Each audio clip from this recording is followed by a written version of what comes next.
Hi you guys, so in today's video I'm going to cover a topic that I hear people ask all the time, and that is why reborns are so expensive.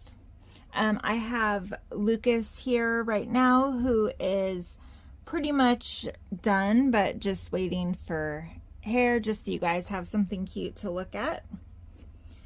So let's just go ahead and dive into it. The first thing I'll talk about are supplies. Reborning is very expensive. Supplies cost a lot of money.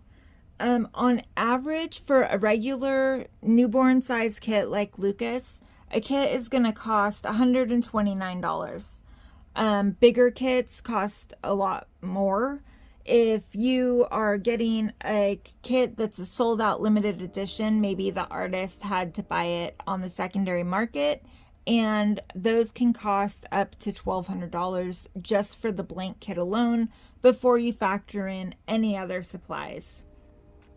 And then of course there's the supplies that we have to purchase and regularly replenish. Paint, mediums, varnish, thinner, sponges, brushes, all of that kind of stuff. Everything we touch the baby with, we have to buy and replace. It gets wear and tear on it every single time we paint the baby with a brush. We have to regularly replace those things. So those are expenses that we need to factor in. And then of course there's other things that are specific to your baby.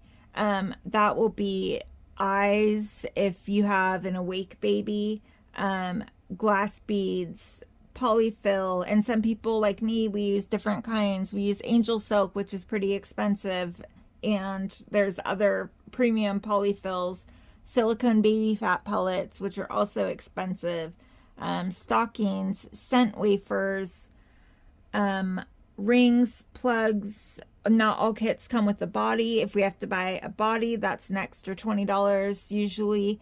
If we're making a cuddle baby, it actually costs more to make a cuddle baby than it does to make this baby, because we do have to buy the entire kit usually. And then we also have to buy a cuddle body. My cuddle bodies, I buy Reggie's cuddle bodies, and they're almost $100 weighted, which is how I buy them because she does such a great job. But so that's $100 right there. Eyes, if you're getting glass eyes, they can be anywhere from like $40 to $150. So those things add up so quickly.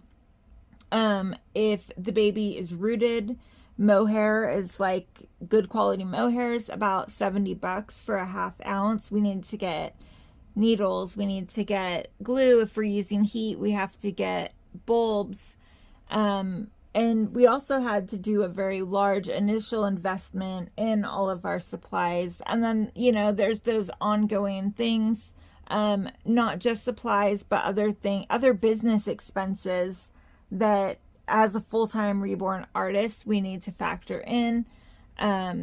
Everything that goes home with your baby, diapers, clothing, all of our shipping supplies, tape, bubble wrap, tissue paper, wrapping paper, bottles, pacifiers, mohair conditioner, business cards, folders, or any like stationary reborn care instructions, artist COA, all of that kind of stuff costs money.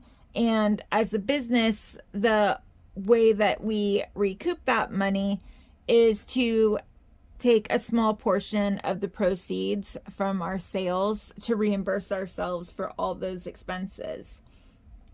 The absolute biggest expense, I should say, for collectors for reborning is labor.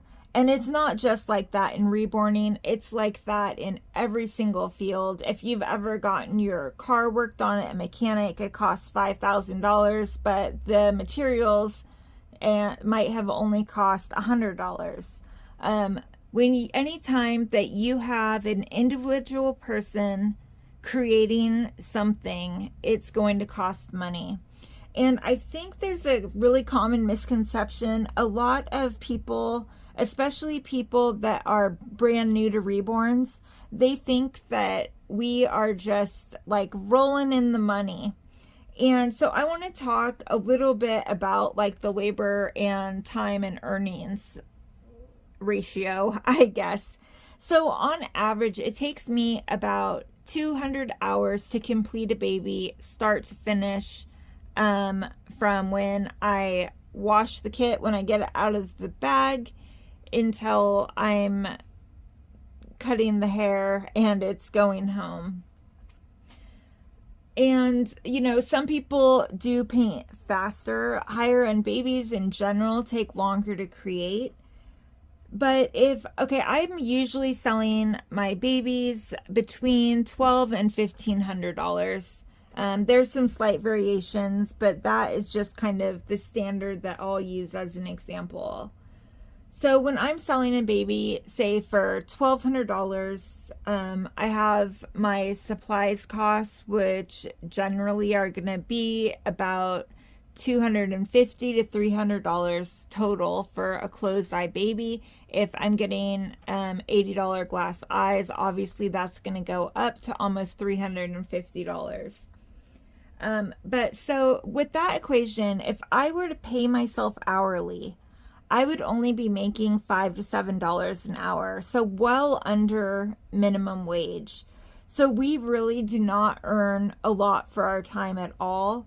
Obviously, we do need to factor our time in because this is our full-time business. We can't sell for the cost of supplies.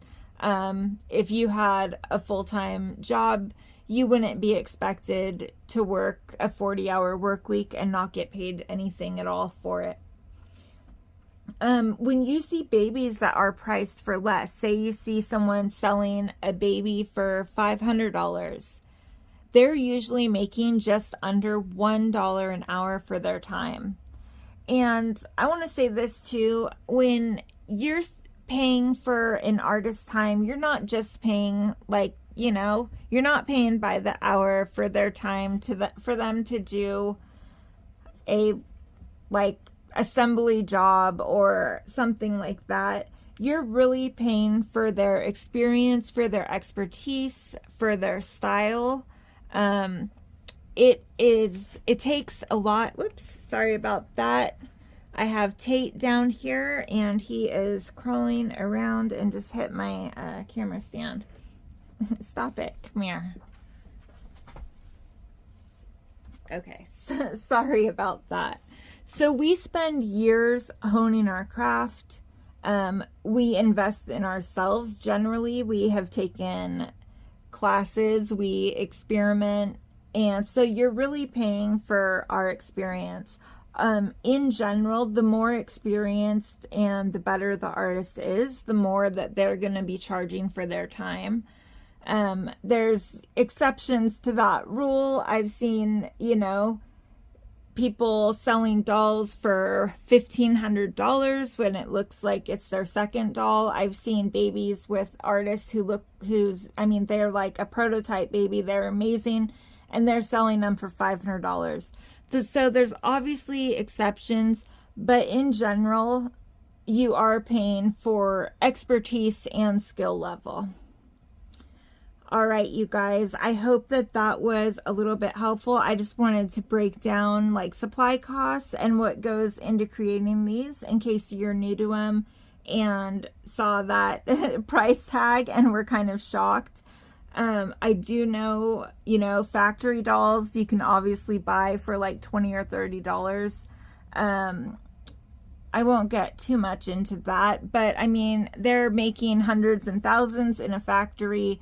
They are airbrushing a layer of tulle or paint. They're using a machine to insert 20 hairs at a time. So that's obviously not a good comparison. I think it's easy to kind of forget that because reborn dolls look like babies, but we're actual artists and a vinyl doll kit just happens to be our canvas. These are high-end, one-of-a-kind custom art pieces. They're not what you're gonna find at Walmart. So I think if you can kind of remember that you're paying an individual artist to spend a couple months creating a one-of-a-kind art piece for you, it it kind of lessens the sting of the price tag a little bit, or at least maybe you'll understand a little bit better. All right, guys, I will see you in the next one.